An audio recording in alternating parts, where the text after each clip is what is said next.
Hello and hi everyone, Assalamualaikum. Welcome back to my channel. So kepada yang baru, yang masih lagi belum subscribe channel aku appreciate sangat-sangat kalau korang boleh like and subscribe and share this video. Sebab hari ni aku nak share sesuatu yang sangat berguna aku rasa untuk masa sekarang. So aku tak nak buang masa, jom kita start.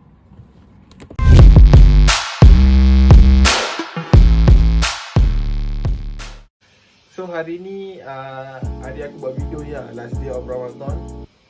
So hari ni aku kena buat something after almost 5 to 6 day. Aku kena berkurung. Kenapa kan? So sekejap lagi aku cerita. Sebab aku dah lewat sekarang dah 10 suku. So jom gerak.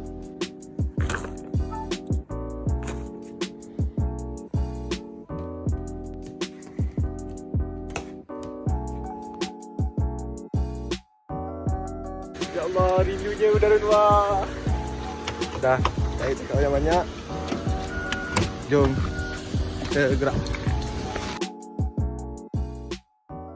Okay, so macam apa yang korang dapat tengok tadi, itulah kali pertama aku keluar after beberapa hari aku kuarantin.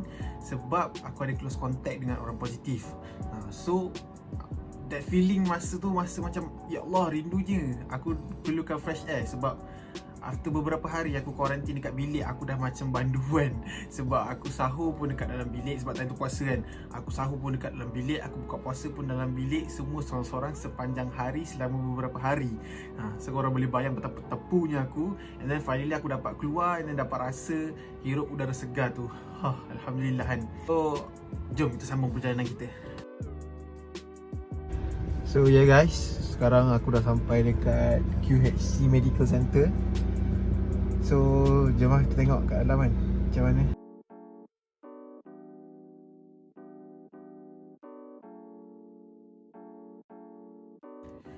Okay, so macam tu lah. So bila dah sampai je dekat QHC Medical Center tu, perasaan aku ya Allah, Tuhan je tahu. Sebab aku sangat-sangat nervous, sangat-sangat cuak. Apalah result aku hari ni kan. Sebab this is the first time lah aku buat RTK swab test. So aku pun sampai, terus pergi daftar, and then terus ambil nombor. And then aku rasa benda yang paling silly aku buat hari tu adalah aku pakai hoodie pergi swab test tu. Sebab apa? Sebab sebelum kita dapat masuk tu, kita kena sidai, kena jemur dulu kat luar tu, ramai-ramai panas-panas. Dan aku pakai hoodie yang tebal ni. So bad decision. So korang jangan cuba, panas gila. Okay, so after 1 hours menunggu dekat luar tu, taklah 1 hours tepat, almost lah. Sebab ramai yang time tu. Aku dapat nombor 58 time tu. Sebab keadaan time tu memang ramai sangat. Lagi-lagi aku nampak time tu ramai orang Cina, which is daripada orang-orang yang kerja kilang dan citizens biasalah. Tapi majoritinya aku boleh nampak dekat QHC Medical Center tu ada orang-orang Cina. So finally aku dapatlah masuk. Dipanggil aku untuk buat bayaran. So bila dia dah panggil aku masuk, disuruh aku duduk dulu sekejap. And then dia tunggu sampai dia panggil nama. Dan dia bagi nama, aku pun pergi dekat kaunter dan disuruh buat pembayaran apa semualah. So untuk korang yang dekat Subang Jaya, korang semua boleh try untuk buat, kalau korang ada close contact lah, korang boleh try buat dekat QHC Medical Center ni. Sebab ada promotion. Maksudnya kalau orang biasa dia akan pergi for RM95. Tapi untuk rakyat-rakyat Subang Jaya, aku tak pasti dapat tajaan daripada Dun ke apa benda, aku pun dah lupa. Tapi memang ada something special untuk rakyat dekat Subang Jaya ni lah. So bila korang pergi tu, harga asal dari 95 jadi RM70 je. So dekat situ aku rasa murah lah kan untuk swab test. Sebab tempat lain beratus-ratus. So korang boleh try dekat QHC Medical Center. Dan bila dah siap buat pembayaran tu, orang yang PIC untuk kereta kita orang tu pun, dia pun panggil nama. And then dia orang bawa kita orang pergi dekat tempat bilik untuk test tu. So kita orang pun dengan cuaknya macam budak sekolahan, kena ring beratur panjang-panjang jalan naik atas.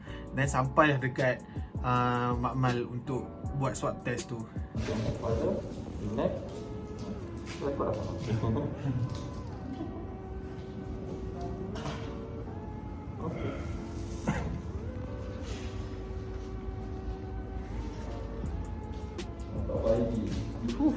Buat air mata. Tengok air mata. Mata kiri, mata macam air kiri dan hidung. Okey. Okey dah. So, nanti kita akan inform kalau positif dalam masa maksimum 30 minit kita akan call lah. Tapi kalau negatif nanti kita akan hantar report ke WhatsApp. Okey. Okay? Okey, thank you. Terima kasih. Okay guys, aku baru keluar daripada QHC Medical Center ni. Dan aku baru betul-betul baru lepas buat swab test. Then dia kata after 30 minutes kalau positif, after 30 minutes dia akan terus call. Tapi kalau negatif nanti dia akan send by email or WhatsApp lah kan. So InsyaAllah lah, doa-doa semoga negatif lah. So jangan risau, ni tak ada apa pun sebenarnya. Sebab aku memang macam ni, aku ni memang ada resdung. So bila dia colok benda lah tu memang akan hidung aku ni sensitif. Kalau orang macam terlanggar sikit pun aku dah boleh seharian sesama. So jangan risau, tak ada apa. Nanti sekarang ni aku nak balik dulu. Nanti balik rumah aku cerita balik macam mana kan perjalanan hari ni. So jom lah teruskan. Okay, so macam yang korang dapat tengok, suasana dekat situ pada akulah. Sebab time tu kan kita nak tahu result kita kan. Aku rasa benda tu sangat-sangat mendebarkan. Dan bila nak masuk, tengok orang lain dah kena dulu kan, kita tunggu masa. Cuak sangat-sangat. Tapi Alhamdulillah everything is okay. Dan overall aku boleh cakap pengalaman aku buat swab test dekat QHC Medical Center ni sangat-sangat berpuas hati lah. Sebab layanan doktor dia baik sangat-sangat. And then ambil masa yang tak terlalu lama dan bayaran yang sangat murah dan tempat yang selesa pada aku. So ni bukan tajaan ini adalah review honest daripada aku. Dan aku syorkan kepada kawan-kawan ataupun anyone sahaja yang tengok YouTube aku ni yang stay dekat area Subang Jaya. So korang boleh try buat swab test dekat QHC Medical Center. Sebab servis dia yang sangat baik dan harga yang sangat murah. Okay, so macam itulah cerita dia. Okay, kenapa aku sibuk nak bercerita kenapa aku siap pergi swab test lah apa semua kan. Tapi dah lama pun vlog kan. So aku naklah cerita apa yang aku buat kan. Tapi main objektif aku buat video ni adalah untuk memberi kesedaran bahawa COVID is real guys. Tolong, please. Sebab cerita dia macam ni. Dekat aku, sebenarnya aku bukan close contact. Aku bukan direct contact dengan orang yang positif tu. Tapi orang yang positif tu jumpa dengan orang yang ni, which is sangat close contact. Dia orang buat activity more than 15 minutes dekat dalam satu ruang ber-aircon. And then aku bukan jumpa direct dengan orang ni. Aku jumpa direct dengan orang yang kedua ni. Si A tadi yang positif, yang B tu yang close contact dengan dia ni. Dan aku bukanlah jumpa dengan A, tapi aku jumpa dengan B. So disebabkan orang ni ada bertemu dengan orang ni, so aku ambil precaution untuk aku still kena quarantine lah kan. Sebab aku sebenarnya aku tak duduk rapat dengan dia, tapi aku duduk dalam satu kawasan yang sama, dalam ruang yang aircon, yang tertutup. So risiko dia lebih tinggi lah kan. So kalau nak ikut, kebanyakan orang kalau dalam keadaan macam aku ni, diorang selalunya diorang tak quarantine pun. Tapi untuk precaution, dan aku sarankan sangat-sangat kepada semua untuk sama-sama buat macam apa yang aku buat. Even kita tak close contact yang terlalu rapat sekalipun, tapi tolonglah, kita tak tahu apa keadaan kita sebenarnya. Memanglah kita kata sebab ada orang tegur aku cakap tak perlu terlalu panic and whatsoever. Tapi sebenarnya benda ni kita tak nampak tau guys. Tapi benda tu ada. Dan kita tak tahu adakah kita ni pembawa sebenarnya.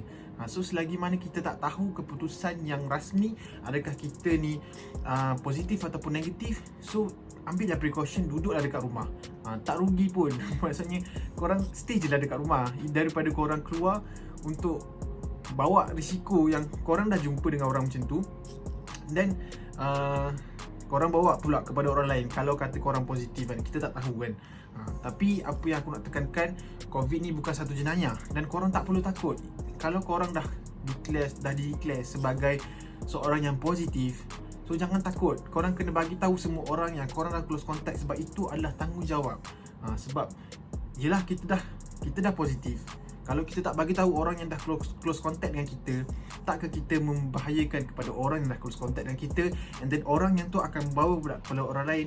So jangan takut kalau korang positif, just bagi tahu. Sebab itu adalah tugas korang. Korang kena bagi tahu semua orang. Dan kepada orang-orang yang tak terlibat dengan COVID ni, jangan pandang orang yang positif COVID ni sebagai penjenayah. Sebab mereka sendiri pun tak minta untuk dapat COVID ni. So apa yang aku nak rangkumkan dalam semua ni adalah, kalau kita ada close contact, please quarantine. Dan kalau kita positif sekalipun ataupun tak positif sekalipun, duduklah dekat rumah. Kita tak perlu sangat pun, kita dah terlalu banyak platform yang kita boleh guna untuk menyenangkan kehidupan seharian kita. So tolong sangat-sangat aku merayu kepada semua yang tengok video ni, stay at home. Sebab tu the least yang kita boleh buat. Kita nak kata pasal kerajaan, apa semua sekalipun kita nak komen pasal kerajaan, itu adalah hak mereka. Diorang buat tanggungjawab dan keputusan mereka. Kita, yang penting kita dengan tanggungjawab kita. Kita buat sama-sama tanggungjawab kita untuk stay at home. Guys, benda ni bukan main-main. Rasulullah sendiri pun dah cakap, "Idza sami'tum bihi bi'ardin fala taqdumu alaih." Sekiranya kamu mendengar tentang wabak di suatu tempat, janganlah kamu pergi ke tempat itu. Lepas tu sambungan dia, "Wa idza waqa'a bi'ardin wa antum biha." Dan sekiranya wabak itu berada di tempat kamu, fala takhruju firaram min. Janganlah kamu keluar lari daripada tempat tu. Dalam erti kata mudahnya sekarang ni, apa yang Rasulullah pesan kepada kita tu adalah tentang kuarantin. So itulah tanggungjawab yang kita paling least kita boleh sumbangkan kepada negara kita, which is kita stay at home.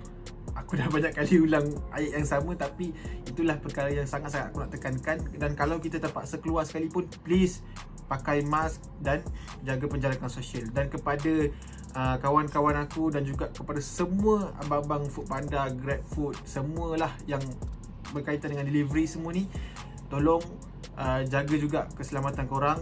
Every time korang dapat ambil pesanan dan korang hantar balik kepada customer tu, please sanitize yourself. Bawa sanitizer sentiasa, mask pakai dan jaga jarak dengan customer. So aku doakan semoga korang semua diberi keselamatan dan juga dipermudahkan segala urusan korang untuk mencari rezeki. Okay, so aku rasa dah cukup setakat tu. Itu je aku nak share. Cuma ada satu doa untuk semua yang tengok video ni, InsyaAllah boleh sama-sama kita amalkan. Doa untuk mengelak daripada wabak ini. Sebab kita doa, kita hanya boleh minta pertolongan dengan Allah. After kita dah berusaha untuk jaga SOP, kita dah buat semua, barulah kita boleh bertawakal kepada Allah. Dan Allah juga dah berfirman, wa fa iza azamta fatawakkal 'ala Allah. Bila kita dah buat sesuatu tu, usaha, dan kita bertawakallah kepada Allah, kita serah kepada Allah, kita minta Allah bantu kita semua. So doa yang kita boleh amalkan untuk menjauhkan diri kita daripada wabak ni berbunyi, Allahumma inni a'udzubika minal barasi wal jununi wal juzami wa min sayyi'il asqam.